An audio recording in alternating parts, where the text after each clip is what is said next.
हमारे स्कूल की टीचर दिखने में बहुत सुंदर थी। वह हमेशा मुझसे बड़े प्यार से पेश आती थी।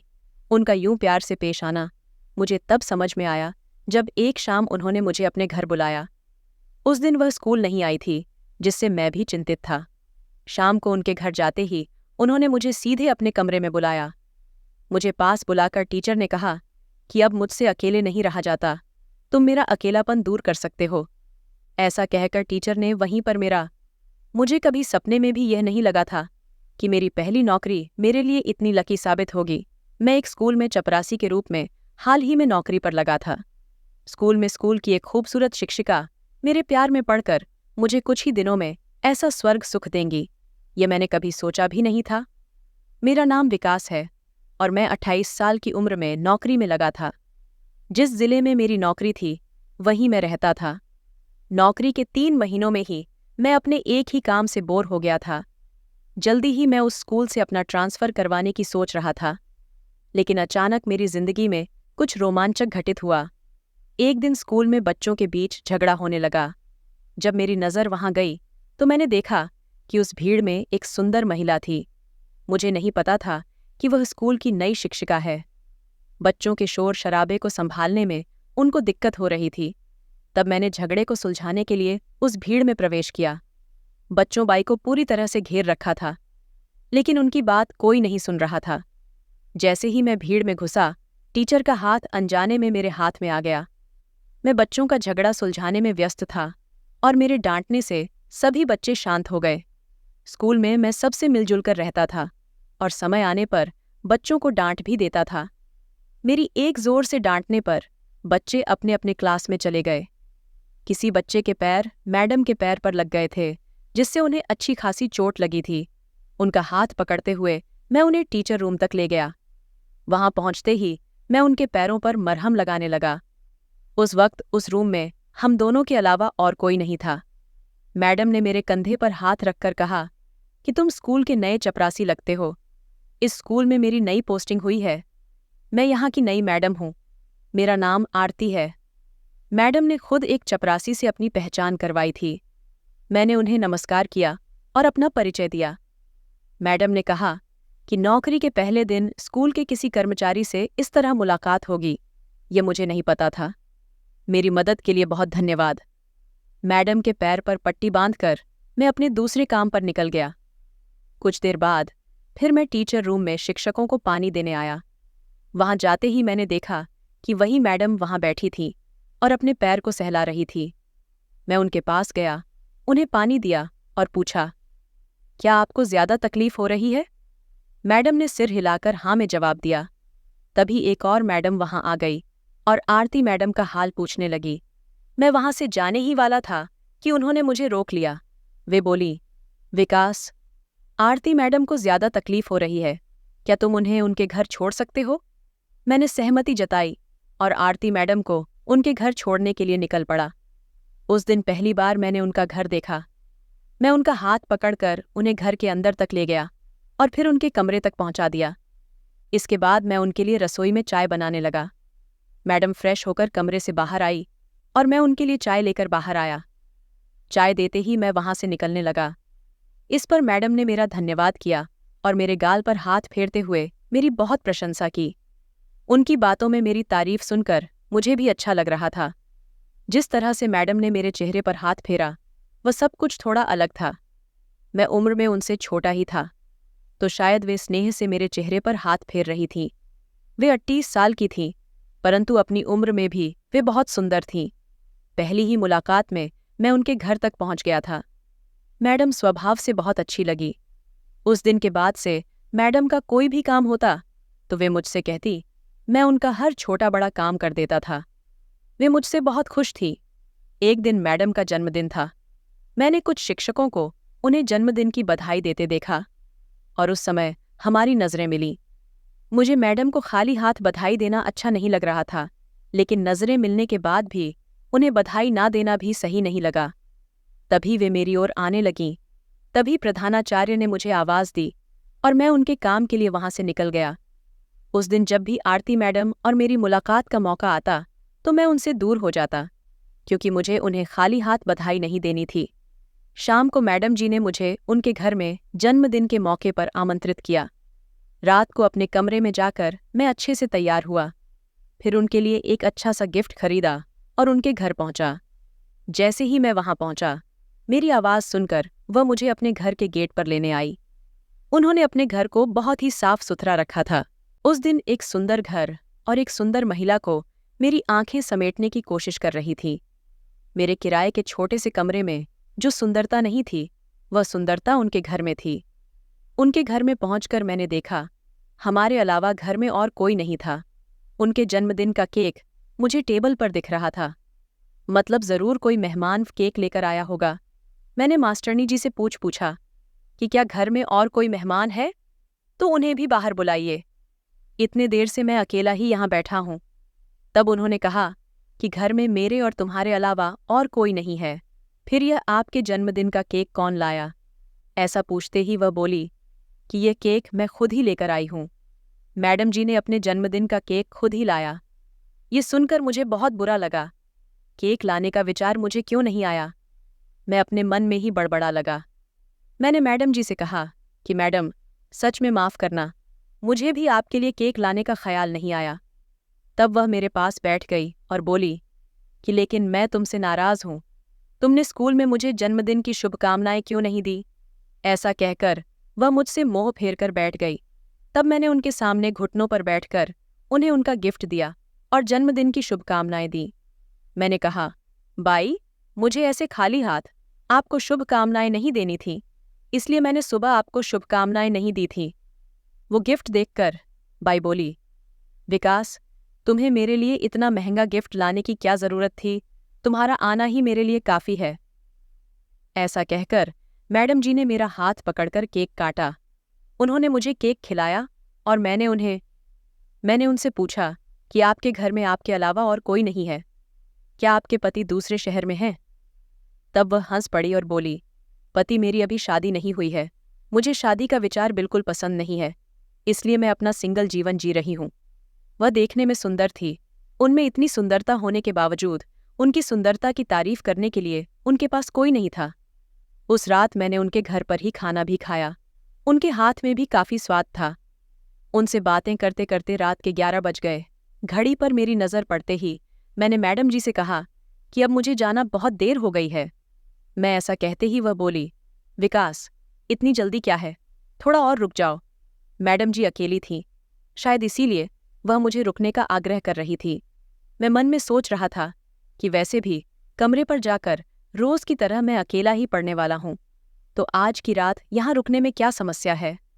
मैं मन ही मन सोच ही रहा था कि तभी मैडम ने कहा, विकास, आज की रात तुम यहीं रुक जाओ, सुबह जल्दी निकलना हो तो चले जाना। हाँ ना करते हुए मैंने उनके यहाँ रुकने की हामी भर दी। इसके बाद वह अपने कमरे में चली गई और अंदर से मुझे आवाज़ दी। मैं अंदर गया और तुरंत अपनी आंखें बंद कर ली। मैंने कहा, मैडम, सॉरी, मुझे माफ़ करें। मुझे लगा आपने मुझे आवाज़ दी, इसलिए मैं यहाँ आ गया। मेरे ऐसा कहने पर उन्होंने कहा, विकास, सच में मैंने तुम्हें आवाज़ दी थी। कपड़े बदलते वक्त उन्होंने मुझे क्यों बुलाया होगा? वो जो मेरे लिए महत्वपूर्ण था, मैंने शर्माते हुए उनकी मदद की। मेरा काम खत्म होते ही मैं उनके कमरे से बाहर आ गया। उस रात मैंने जैसे तैसे उनके घर में ही बिताई। सुबह जल्दी मैं अपने कमरे पर निकल गया, क्योंकि मेरी यूनिफॉर्म कमरे पर थी। बिना उसके मैं नौकरी पर नहीं जा सकता था। कुछ ऐसे ही और दिन बीत गए। 2 दिन हो गए और मैडम स्कूल में नज़र नहीं आई। 2 दिन बाद मुझे उनका फ़ोन आया। उन्होंने कहा, विकास, मुझे तुम्हारी थोड़ी मदद चाहिए। उनकी एक आवाज़ पर मैं दौड़ता हुआ उनके घर पहुंचा। मैंने देखा कि उनका चेहरा पूरा उतर गया था और उन्हें ठीक से चलने में भी परेशानी हो रही थी। मैंने उनकी हालचाल पूछी तो पता चला कि उनकी कमर में दर्द हो रहा है। इसी वजह से वह पिछले 2 दिनों से स्कूल नहीं आई थी। मैं उनके लिए मेडिकल से दवा ले आया। उन्होंने कहा, मैं 2 दिन से दवा ले रही हूँ, लेकिन कोई फ़र्क महसूस नहीं हो रहा। क्या तुम गर्म तेल से मेरी मालिश कर सकते हो? शायद इससे मुझे थोड़ा आराम मिले। अब तक मैंने उनके किसी भी काम को मना नहीं किया था, और आज तो उन्हें मेरी सच में ज़रूरत थी। मैं उन्हें मना कैसे कर सकता था? मैं भी चाहता था कि वह जल्दी ठीक हो जाए। रात के 9 बजे मैं उनकी कमर की मालिश करने लगा। मैंने खुद को संभाला और वहां से बाहर चला गया। मैडम ने कहा, दिन में अपनी नौकरी कर लो, लेकिन कृपया कुछ दिन रात को मेरे पास यहाँ रुक जाओ। मुझे थोड़ा आराम लगने लगेगा तो मैं खुद कह दूंगी कि अब तुम जा सकते हो। वो बेचारे अकेली, उनकी मदद के लिए आसपास और कोई नहीं था। मैं वहीं रुकूं या ना रुकूं, इसी सोच में था कि तभी मैडम बोली, विकास, संकट के समय अपने ही काम आते हैं। मैंने तुम्हें अपना मानकर रुकने को कहा, पर तुम्हारी इच्छा ना हो तो कोई बात नहीं। मैडम उदास हो गई थी। तब मैंने उनसे कहा, मैं आपका अपना हूं, आप बिल्कुल चिंता मत कीजिए। जब तक आपको ठीक नहीं लगता मैं यहां से कहीं नहीं जाऊंगा। मेरी बात सुनकर मैडम खुश हो गई। उस रात जब मेरा काम खत्म हुआ तो मैं उनके घर गया।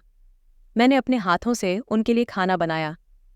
पिछले कुछ महीनों में मुझे बहुत से काम की आदत हो गई थी। मेरे हाथ का खाना खाकर मैडम बहुत खुश हो गई। उन्होंने मेरा हाथ अपने हाथों में लिया और अचानक उसका चुंबन ले लिया। उनके लिए यह सामान्य बात हो सकती थी, लेकिन मेरे लिए नहीं। रात में सोने से पहले मैंने उनकी कमर की मालिश कर दी। मालिश के बाद मैं हॉल में जाकर सोने की सोच रहा था, लेकिन मैडम ने मुझे रोक लिया। उन्होंने कहा, आज तुम मेरे ही कमरे में सो जाओ। रात में अगर मुझे किसी चीज़ की ज़रूरत हुई तो मैं तुम्हें उठा सकती हूँ। उनके पास सोने में मुझे थोड़ी झिझक हो रही थी, लेकिन उन्हें मेरी सच में मदद चाहिए थी, इसलिए मैंने रुकने का फैसला किया। जैसे ही कमरे की लाइट बंद हुई मैं सोने लगा। अचानक मुझे अपने शरीर पर एक हाथ महसूस हुआ। मैं चौंक गया और पास का नाइट लैंप चालू किया। लाइट ऑन करते ही देखा कि मैडम का हाथ मेरे पास घूम रहा था। यह देखकर मैंने उनका हाथ झटक दिया और बोला, मैडम, ये क्या कर रही हैं आप? मैं आपका कर्मचारी हूँ, उन्होंने जवाब दिया। यहाँ तुम मेरे कर्मचारी नहीं हो, मैं तुम्हारी मैडम नहीं हूँ। तुम्हें देखकर रोज़ मेरा मन तुम्हारे पास आने को करता था, लेकिन तुम हमेशा इतनी खूबसूरत औरत से नज़रें चुराकर दूर भागते हो। तुम इंसान तो हो ना? जैसे ही उन्होंने ऐसा कहा, मैंने कहा कि आप मुझ पर ऐसा बेवजह शक मत करो। मैं इंसान हूँ, लेकिन आपकी और मेरी लेवल मैच नहीं होती, फिर भी आप मुझसे प्यार करती हैं। इस पर उन्होंने कहा कि मैं अमीर गरीब का भेद नहीं करती, पर तुम अब महिलाओं की तरह शादी का बहाना बंद करो। पर मैडम, जैसे ही मैंने ऐसा कहा तो वह बोली, अब तो मुझे पक्का शक है कि तुम सच में इंसान नहीं हो। अपनी कमी छुपाने के लिए ही तुम यह सब बहाने बना रहे हो, है ना मैडम? मुझे उकसा रही थी ताकि मैं उनके साथ समय बिताऊं, पर मैंने ऐसा नहीं करने का फैसला किया। मैंने उन्हें साफ मना कर दिया। मैंने कहा, मैडम, मुझे भी आप पसंद है, लेकिन मैंने आपको कभी उस नज़र से नहीं देखा। मैं उन लड़कों में से नहीं हूं जो एक महिला के साथ थोड़ा समय बिताकर उसे भूल जाएं। मैं आप में अपनी जीवन साथी देखता हूं। मेरी इच्छा है कि आप भी मुझे उसी नज़र से देखें। मेरी बात सुनते ही वह मुझसे दूर हो गई और बोली, मैंने तुम्हें पहले ही कहा था कि मुझे शादी में कोई रुचि नहीं है, और इसलिए मैं 35 साल की उम्र में भी कुंवारी हूँ।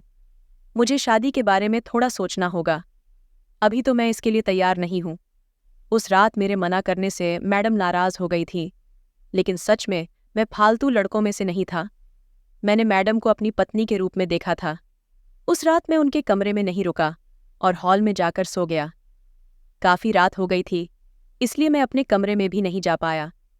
अगले दिन स्कूल में जब मेरी और मैडम की नज़र मिली तो वह कुछ अलग ही अंदाज में थी। उसी दिन मैडम ने मुझे स्कूल के बाहर मैदान में बुलाकर मेरे हाथ में कुछ पेपर दिए और कहा कि इन्हें बाहर किसी व्यक्ति को दे देना। मैं तो बस चपरासी का काम कर रहा था। जब मैं बाहर गया तो वहाँ कोई भी नहीं था जिसे पेपर देना था, ये पूछने के लिए कि पेपर किसे देने हैं। मैं फिर से टीचर रूम में गया, लेकिन तब वहाँ मैडम नहीं थी। मुझे वे मुखिया अध्यापक के केबिन में जाते हुए दिखाई दी। उनसे बात करने के लिए मैं केबिन के पास गया। अंदर से मुझे मुख्याध्यापक और मैडम की हंसी की आवाज़ें सुनाई देने लगी। मैडम मुख्याध्यापक के सामने मेरी कुछ ज्यादा ही तारीफ कर रही थी। मेरे प्रति उनके मन में जो प्रेम था उसे सुनकर मैं कुछ ज्यादा ही भावुक हो गया था। उस रात मुझसे रहा नहीं गया और इसलिए मैंने मैडम को बिना बताए उनके घर जाने का फैसला किया। फूलों का गुलदस्ता हाथ में लेकर मैं उनके घर में दाखिल हुआ। उनके घर का दरवाज़ा खुला था। जब मैंने उन्हें किचन में देखा तो उन्हें कंधे पर उठाकर उनके कमरे में ले गया। कमरे में जाकर मैंने उन्हें बेड पर लिटाया और मैं भी उनके पास बैठ गया। लेकिन तब मैडम के चेहरे पर मैंने घबराहट देखी। वह डरी हुई लग रही थी।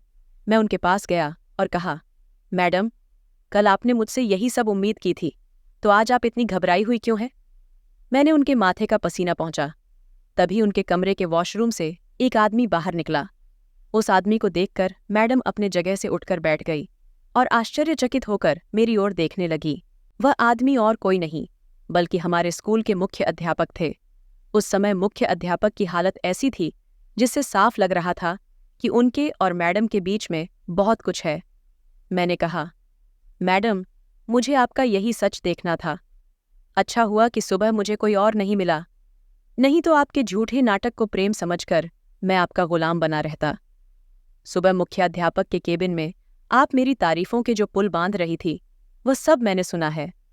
आपने मुझे अपने प्रेम के जाल में फंसाकर मुझसे अपने सारे अवैध काम करवाने की सोची थी। आज तक मैंने अपने भलेपन और आपके प्रति प्रेम के चलते आपके सारे काम किए। आपने मुझसे जो भी काम करवाए, मैंने उनकी सच्चाई को एक बार भी नहीं, पर लेकिन मुझसे झूठ बोलकर आपने बहुत बड़ी गलती कर दी। आप एक ढोंगी शिक्षक हैं। आपका सारा सच अब मेरे सामने है। पिछले कुछ महीनों से आप मेरे इर्द गिर्द घूम रही थीं, मुझे पास बुला रही थी। आपको क्या लगा मुझे आपसे प्यार नहीं होगा? मैंने आपके साथ आपका जन्मदिन का केक काटा। उस दिन आपने मेरा हाथ थामा था, तब आपके प्रति मेरे दिल में और भी जगह बन गई। मुझे आपसे सच्चा प्यार हो गया था।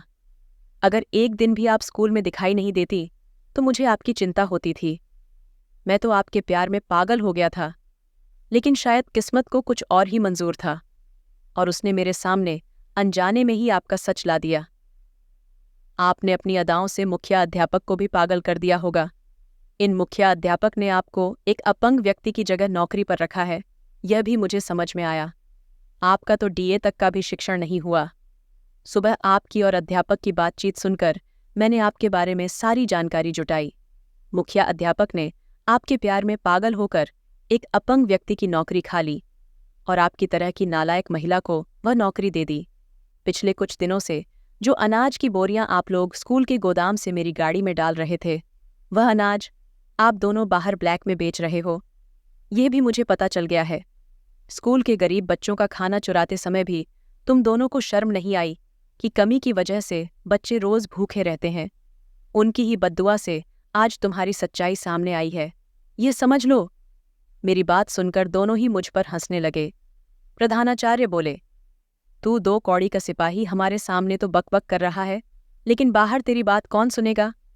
मैं अब अपने मुंह से कबूल करता हूं कि हाँ, इस महिला को मैंने एक अपंग व्यक्ति की नौकरी खाकर फर्जी तरीके से नौकरी पर लगाया है। इतना ही नहीं, स्कूल का अनाज भी मैं बाहर ब्लैक में बेचता हूं। अब मैंने तेरे सामने सब कुछ कबूल कर लिया, तो भी तुझे कोई फायदा नहीं होगा। तू हमारा कुछ नहीं बिगाड़ सकता। प्रधानाचार्य और मैडम मुझ पर हंसने लगे। दोनों ही मुझ पर हमला करने के लिए मेरी ओर बढ़े। तभी मैं जोर जोर से हंसने लगा। मैंने कहा, तुम्हें क्या लगा कि सिर्फ तुम दोनों ही चालाक हो सकते हो? एक नज़र इस कमरे की खिड़की पर भी डालो।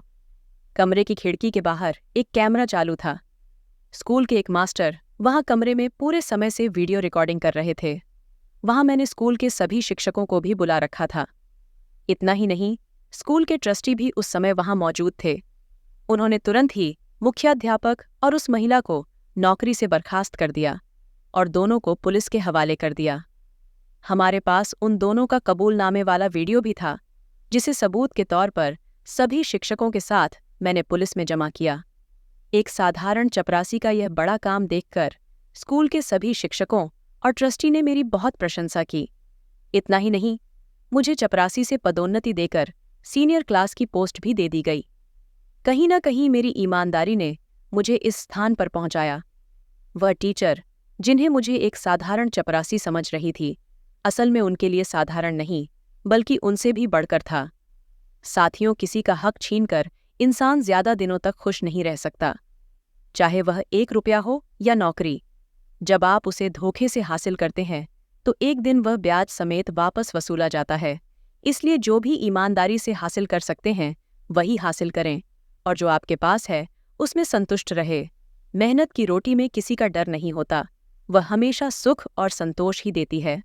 तो दोस्तों, यह थी आज की कहानी। इस कहानी के बारे में आपकी क्या राय थी, ये कमेंट बॉक्स में ज़रूर बताइए। अगर आपको कहानी पसंद आई हो तो वीडियो को लाइक करें और चैनल को सब्सक्राइब करें और बेल आइकन पर क्लिक करके इसे ऑल पर सेट करें